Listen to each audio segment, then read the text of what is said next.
Hello, what's up guys and welcome to my channel Learn and Excel। तो आज के इस वीडियो में we will be continuing with our chapter that is the chapter on judiciary। तो judiciary chapter में से हम जो है पिछले कुछ वीडियोस में यहाँ पे इंडिपेंडेंस ऑफ जुडिशरी डिस्कस कर रहे थे, जहाँ पे हमने कुछ इंट्रोडक्शन लिया था और जो है बेसिक डेफिनेशन डिस्कस किया था of the independence of judiciary. तो आज जो है हम थोड़ा सा और इन डेप्थ डिस्कस करेंगे about the concept of independence of judiciary और जो है इसके नेक्स्ट पोर्शन के साथ यहाँ पे कंटिन्यू करेंगे in the part of independence of judiciary. तो इनकेस जो है जो प्रीवियस वीडियोस आए हैं जहाँ पे मैंने आपको थोड़ा सा एक कंसेप्ट दिया था on the concept of independence of judiciary, अगर आपने नहीं देखा है एक बार चले जाइए आई बटन पे, वहाँ पे आपको लिंक मिल जाएगा ऑफ दैट पर्टिकुलर वीडियो। जल्दी से एक बार उस वीडियो को देख लीजिए और फिर आज के इस वीडियो को देखिएगा where we will be continuing from the part that we had left. तो चलिए फिर और जो है देरी नहीं करते हैं, जल्दी से वीडियो के साथ आगे बढ़ जाते हैं। यस, बिफोर स्टार्टिंग जल्दी से वीडियो को एक बार लाइक जरूर कर देना, चैनल को एक बार सब्सक्राइब भी कर ही देना। So let's begin.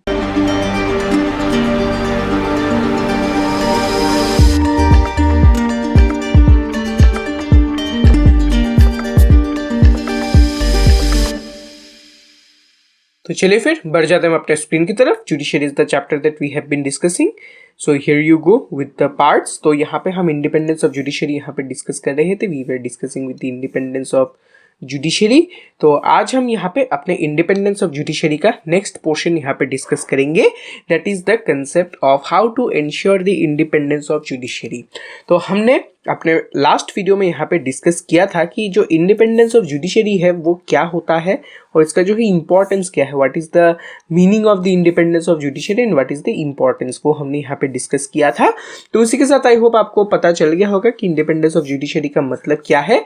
यही है कि जो फेनोमेना होता है जहाँ पे जो अपना जुडिशरी है वो बहुत ही ज़्यादा इंडिपेंडेंट होता है, कोई जो है इसको इन्फ्लुएंस और कंट्रोल नहीं कर सकता। That is itself the concept of independence of judiciary.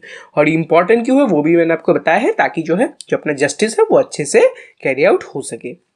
तो आज हम यहाँ पे कंटिन्यू करेंगे with the next part where we will be discussing how to ensure independence of judiciary. ठीक है, हमने जान लिया कि जुडिशरी का इंडिपेंडेंस क्या होता है, क्यों ज़रूरी है, सब कुछ पता चल गया। लेकिन अभी सवाल अपना यही आएगा कि हाँ भाई इंडिपेंडेंस ऑफ जुडिशरी इंपॉर्टेंट है, लेकिन हम इसको एंश्योर कैसे करें, how do we ensure that the judiciary is independent. तो इसके लिए कुछ यहाँ पे बोल सकते हैं आप पॉलिसीज, आप बोल सकते हैं कुछ लॉज यहाँ पे लेड डाउन है, तो उनको हम यहाँ पे डिस्कस करेंगे। उसी के साथ आपको इसका आंसर मिल जाएगा। So what is the given thing, there are a number of ways to ensure the same, यानी to ensure the independence of judiciary. The first is that the legislature is not involved in the process of appointment of जजेस। Second, the judges have a fixed tenure. The judiciary is not financially dependent on either the executive or the legislature. तो ये है आपके 3 points. जल्दी से एक बार इनको हम क्या करते हैं, डिस्कस कर लेते हैं। तो चलिए फिर बढ़ जाते हैं अपने पार्ट की तरफ, that is ensuring the independence of judiciary. Alright, so this is the part that we will be discussing. तो अभी जब भी मैं आपको ये वर्ड बोलता हूँ जुडिशरी, तो सबसे पहला चीज़ आपके दिमाग में क्या आता है? सो ऑफ कोर्स आई होप कि जो पहला चीज़ आपके दिमाग में आता है वो और कुछ नहीं है, but it is nothing but it is the courts. Yes, courts, यानी कि जो अपना लॉ कोर्ट्स है, आई होप वही जो है आपके दिमाग में सबसे पहले आता होगा व्हेनेवर आई से जुडिशरी। तो कोर्ट के बाद आपके दिमाग में क्या आता है? ऑब्वियसली एक चीज़ आता होगा जो कि है लॉयर या फिर जजेस। यस, लॉयर और जजेस और एक कोर्ट रूम जहाँ पे एक बहुत ही घमासान सा यहाँ पे केस लड़ा जा रहा है। तो ऐसे ही कुछ सिनेरियोज आई होप आपके दिमाग में आता होगा। तो ऑफ कोर्स यही करेक्ट चीज़ है जो कि आपके दिमाग में आना चाहिए, that is a lawyer, courts room cases, वही सब। तो यहाँ पे फॉर डिस्कसिंग दिस टॉपिक हम यहाँ पे जजेस या फिर लॉयर जो है इन दोनों में से सिर्फ एक ही चीज़ को डिस्कस करेंगे, दैट इज़ द जजेस पार्ट। हम लॉयर्स को कभी बाद में डिस्कस करेंगे, अभी हम यहाँ पे डिस्कस करेंगे अबाउट द जजेस। यस, तो जजेस जो है एक बहुत इंपॉर्टेंट रोल प्ले करता है in ensuring the independence of judiciary. First thing क्या, इनका अपॉइंटमेंट।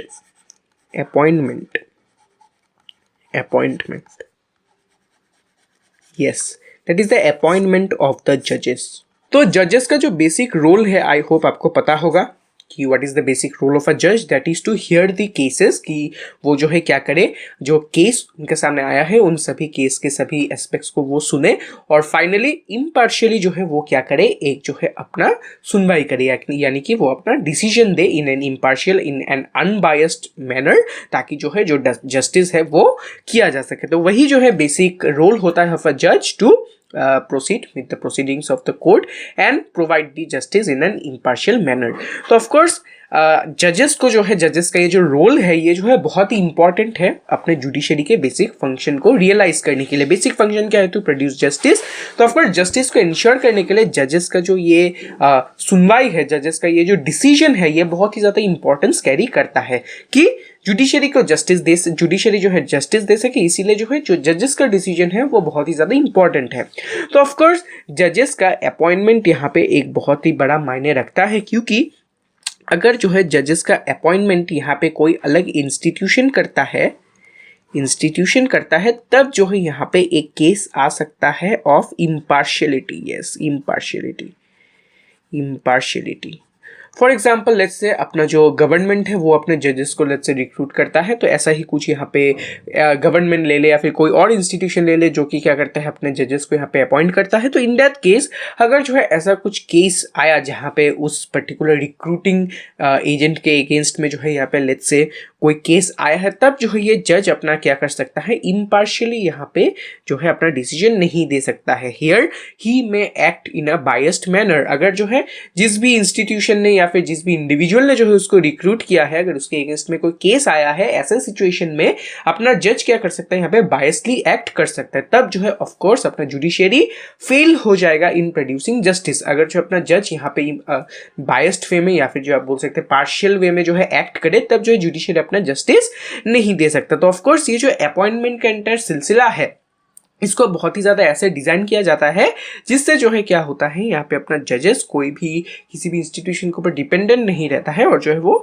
इम्पार्शियली एक्ट कर सकता है after it they have been appointed. तो ऑफकोर्स यही एक बहुत ही इंपॉर्टेंट पॉइंट है कि कोई भी ऐसे इंस्टीट्यूशन ऐसे जो है डायरेक्टली इनको इन्फ्लुएंस नहीं कर सकते इनके अपॉइंटमेंट को, ताकि जो है फ्यूचर में अपना जजेस यहाँ पे इम्पार्शियल रह सके।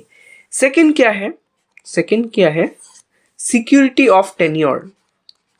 Security of tenure,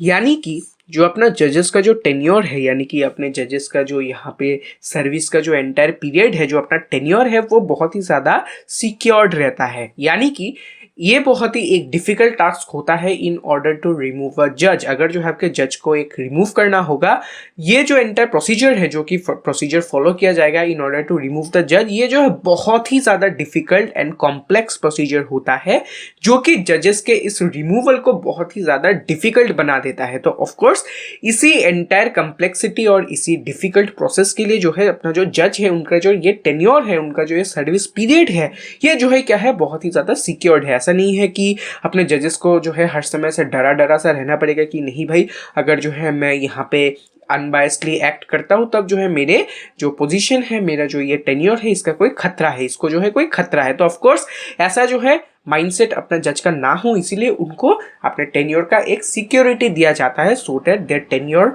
remains secure, और जो है वो अपना जो जजमेंट है वो बहुत ही ज़्यादा फियरलेसली दे सकता है। अगर जो है उनका टेन्योर ही सिक्योर्ड ना हो, कि ये बहुत ही ज़्यादा ईजी है कि उनको यहाँ पे झट से रिमूव किया जाए, तो इन दैट केस अपना जज जो है यहाँ पे जो अपना जजमेंट है वो बहुत ही ज़्यादा जो है फियर के इन्फ्लुएंस में आके दे देगा, कि वो जो है बहुत ज़्यादा डर के जो है अपना यहाँ पे जजमेंट कभी कभी दे सकता है अगर उनको थ्रेटन किया जाए। तो इन दैट केस वो जो है यहाँ पे इम्पार्शियली एक्ट नहीं कर सकते, और इससे क्या होगा, जो अपना जुडिशरी है वो जो है जस्टिस अच्छे से नहीं दे पाएगा, या फिर वो जो है इनजस्टिस ही हो जाएगा अगर जो है अपना जज यहाँ पे किसी से डर के उनके फेवर में जो है यहाँ पे अपना जजमेंट सुना दे, कि उनका डर क्या है कि उनको जो है यहाँ पे रिमूव किया जा सके। तो ऑफ कोर्स ऐसे चीज को जो है प्रिवेंट करने के लिए अपने जजेस को एक टेन्योर का सिक्योरिटी दिया जाता है। सिक्योरिटी कैसे दिया जाता है कि उनका जो रिमूवल का प्रोसेस है इसको बहुत ही ज्यादा कॉम्प्लिकेटेड बनाया गया है, कि उनको जो है बहुत ही इजीली हम रिमूव नहीं कर सकते। तो of course this security of tenure gives the judges a confidence to give their judgment in an unbiased and impartial manner, ताकि जस्टिस अच्छे से हो सके।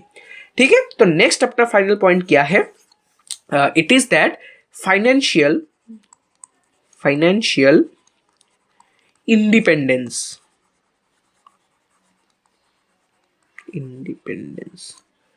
इसका मतलब क्या है?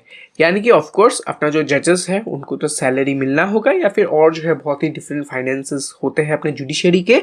तो ऑफ कोर्स ये जो एंटायर फाइनेंस है इसके लिए जो है अपने जुडिशरी को किसी के ऊपर डिपेंड जो है नहीं करना होगा, और judiciary need not depend on any institution for financial grants.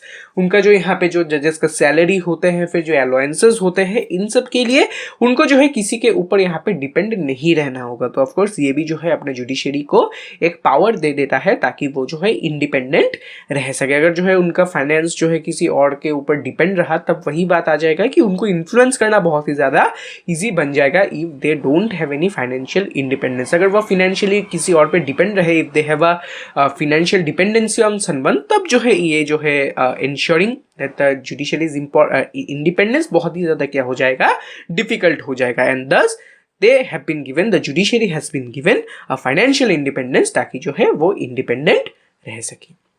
तो यही है दी 3 बेसिक पॉइंट। 2 पॉइंट यहाँ पे जजेस से रिलेटेड है, these 2 points are related to the जजेस से ये रिलेटेड है। लास्ट वाला यहाँ पे फाइनेंस के साथ रिलेटेड है।